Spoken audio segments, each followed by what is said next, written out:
की बातचीत और स्पेसिफिक एरियाज में कहाँ पे आपको नज़र बनानी चाहिए। हमारे साथ निकुंज भी स्टूडियोज में आ चुके हैं ये सब डिस्कस करने के लिए। गुड मॉर्निंग निकुंज, कल हमने देखा तीसरा साइडवेज टाइप का दिन, लेकिन जैसे हम एडिट कॉल में सुबह बात कर रहे थे कि 200 डे मूविंग एवरेज जो है वहाँ पे बाउंस कर रहा है और बहुत जल्दी या तो ब्रेक कर रहा है और सपोर्ट लेता हुआ नजर आ रहा है। आपने ट्रेडिंग अभी कैसे देखा आपने निफ्टी बैंक निफ्टी पे जो 2-3 दिन से चल रहा है? मैं भी बात कर रहा था आयशा और अमान से, मैंने वही बोला कि एक सिंपल मंत्रा फॉलो करिए, go long, stay long and don't go short. Go long यानी कि अगर लॉन्ग नहीं है तो पोजीशंस बनाइए। स्टे लॉन्ग का मतलब है कि अगर आप लॉन्ग हैं, लॉन्ग पोजीशंस हैं, अगर आपके पास प्लस पोजीशंस हैं तो आप काटिए मत और शॉर्ट मत चाहिए। 2 दिन मार्केट नहीं गया है तो मार्केट ख़त्म हो जाएगा, ऐसा नहीं होने वाला है भैया। यह मार्केट ऊपर जा रहा है। मैं 3 हफ्ते पहले बोला था, फिर मैं दोबारा बोलूँगा, मार्केट का एक चक्र होता है। इस शॉर्ट टर्म का जो चक्र है अभी मार्केट के लिए मुझे लगता है अच्छा है। मैं नंबर्स देख रहा था, नैस्डैक के नंबर देखिए, ज़बरदस्त नंबर है। मुझे तो नंबर्स में कुछ खराबी नहीं लगी।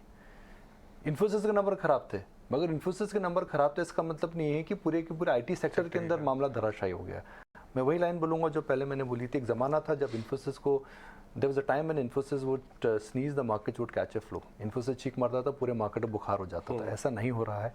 इन्फोसिस के नंबर खराब थे, पर मुझे कंपनी स्पेसिफिक इशू लग रहा है और मेरे हिसाब से वैलिडेट हो रहा है जब मैं मैस्टेक के नंबर देखता हूँ। और एचसीएल टेक की भी उम्मीदें मैं देख रहा था, मुझे नहीं लगता कि बहुत ख़राब नंबर आने वाले हैं एचसीएल टेक के, जो हमें समझ में आ रहा है उनकी वर्किंग और एनालिस्ट एक्सपेक्टेशंस को देख करके। तो इस मार्केट के अंदर इस समय आपको हिम्मत रखनी चाहिए, लॉन्ग रहना चाहिए, या शॉर्ट टर्म के अंदर आप डेली मूवमेंट की वजह से 100 पॉइंट निफ्टी यहाँ, 200 पॉइंट निफ्टी यहाँ, इस प्रकार का अगर आप रणनीति करेंगे तो आप शायद एक बड़ी रैली को मिस कर रहे हैं। ऑलराइट निकुंज, ऐसे में स्टॉक स्पेसिफिक भी आपसे थोड़ा व्यू जानना चाहेंगे। जेएलआर के जो लॉन्ग टर्म प्लान्स निकल कर आए उस पर आपका क्या एनालिसिस है? टाटा मोटर्स के लिए अभी तक बाजार का बड़ा कंसर्न जेएलआर था। नेट डेट फ्री कब हो रही है कंपनी? अब तो उन्होंने नेट डेट फ्री होने की भी बात कही और साथ ही लॉन्ग टर्म इन्वेस्टमेंट प्लान भी बताया। तो क्या टाटा मोटर्स के लिए जितनी दिक्कतें बाजार को लगती थी और स्टॉक चल भी रहा है इसी वजह से, क्या वो खत्म हो गई है? देखिए भैया, जो देखिए हम कहते हैं ना, अच्छी कहानी को हम बार बार बता सकते हैं, अच्छे स्टॉक्स के बारे में बार बार बात कर सकते हैं। हमने शायद यही बात करी थी कि स्टॉक ऑफ द ईयर इस साल ऑटो स्पेस से टाटा मोटर रह सकता है। So I am not at all surprised. आप वाईटीडी परफॉर्मेंस देखिए, महिंद्रा, मारुति और टाटा मोटर्स। अगर आप देखेंगे, मतलब मुझे आंकड़े से याद नहीं है, पर मेरा मानना है कि टाटा मोटर्स पक्का आउट परफॉर्म कर रहा है। डायरेक्टर साहब दिखाएं ज़रा, साल के बिगनिंग से दिखाएं डायरेक्टर साहब, कल का प्राइस मत दिखाएं। कल सेकंड हाफ में टाटा मोटर्स गिरा था, ये तो इंट्राडे ग्राफ है। तो अगर आप देखिए वाईटीडी चेंज यानी बिगनिंग ऑफ द ईयर से टाटा मोटर्स शाबाश देखिए 20% ऊपर है। मारुति के अंदर इस प्रकार का उछाल देखने को नहीं मिल रहा है। और अगर आप देखें महिंद्रा के अंदर गिरावट है। तो 3 महीनों के अंदर, 3.25 महीनों के अंदर एक स्टॉक 20% ऊपर गया, एक स्टॉक 2% नीचे गया, एक स्टॉक कहीं नहीं गया। 3 आपको स्टॉक्स दिख रहे हैं। तो Tata motor has all the ingredients that it could be stock of the year.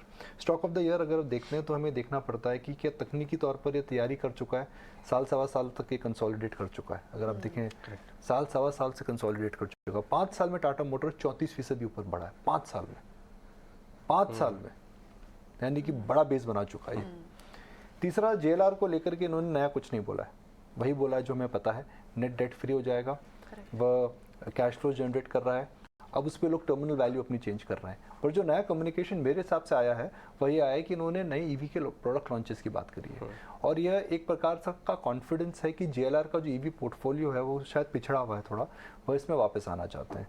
तो कुल मिलाकर के टाटा मोटर्स में इस समय वो माल मसाला है, अगर हिंदी में मैं वर्ड बोलूँ, जिसकी वजह से आउट परफॉर्म कर सकता है। डोमेस्टिक बिजनेस में नंबर 2 हो चुके हैं, जेएलआर ठीक हो रहा है, सीवी साइकिल अपटिक में है, ऑपरेटिंग लेवरेज इस समय कम हो रही है। ऑपरेटिंग लेवरेज का बेनिफिट आएगा, डेट कम हो रहा है। टिपिकली कंपनियों के अंदर जब ऑपरेटिंग लेवरेज और फाइनेंशियल लेवरेज जब दोनों आती हैं तो शॉर्ट टर्म में हमेशा सरप्राइज होता है। मेरे हिसाब से मार्केट इस सरप्राइज को अंडर एस्टिमेट करना है। आपको बेट ये लेना है कि आपको लगता है कि कितनी इसमें ऑपरेटिंग लेवरेज की वजह से सरप्राइज आ सकता है। अगर मार्केट में ऑप्टिमिज्म है, बल्कि मार्केट अब सरप्राइज का वेट करेगा। The movement of Tata Motors now depends on the surprise you will get. That's an interesting explanation, reimagined strategy of JLR। लेकिन टाटा कम्युनिकेशन, कल जब आपसे मैंने सवाल पूछा आपने कहा था कि मानसी नतीजे देखेंगे, अनुमान है कि कॉशियस आउटलुक आएगा।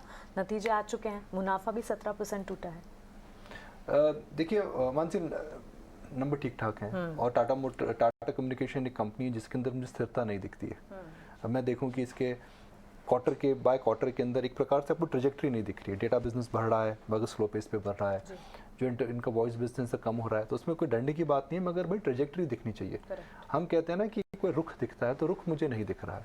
हालांकि टाटा कम्युनिकेशन का स्टॉक गिर चुका था, 2:30 बजे आज कॉन्फ्रेंस कॉल है, तो यहाँ से बिकॉज ये स्टॉक 1280 1300 का 1200 से नीचे आ गया था, 1200 तो के ही आसपास था। हाँ 1280 के ऊपर था या 1300 के आसपास था, तो 100 रुपये in the run up to the numbers निकल चुका है। तो ये मार्केट के लिए प्राइस सरप्राइज नहीं है, क्योंकि मार्केट में कहीं ना कहीं तो भनक थी या सेंस था या एंटिसिपेशन थी। तो could it be a case of sell the news, sell the rumour and buy the news.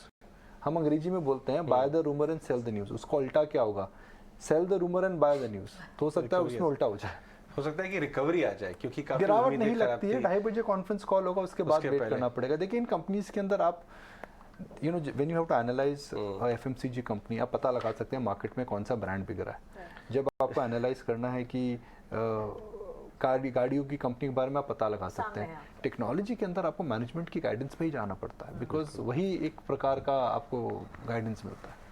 Right, बहुत बहुत शुक्रिया निकुंज इन सारे स्टॉक्स और बाजार पे हमें व्यू देने के लिए। ध्यान रखिए टाटा कम्युनिकेशन का एक कॉन कॉल भी है दोपहर में, वो भी एक बड़ा ट्रेडर फेवरेट स्टॉक बन चुका है। और ऑफ कोर्स टाटा मोटर्स पे जो बड़ी खबर आई है, आपको याद होगा टाटा मोटर्स ने अभी 1-1.5 महीने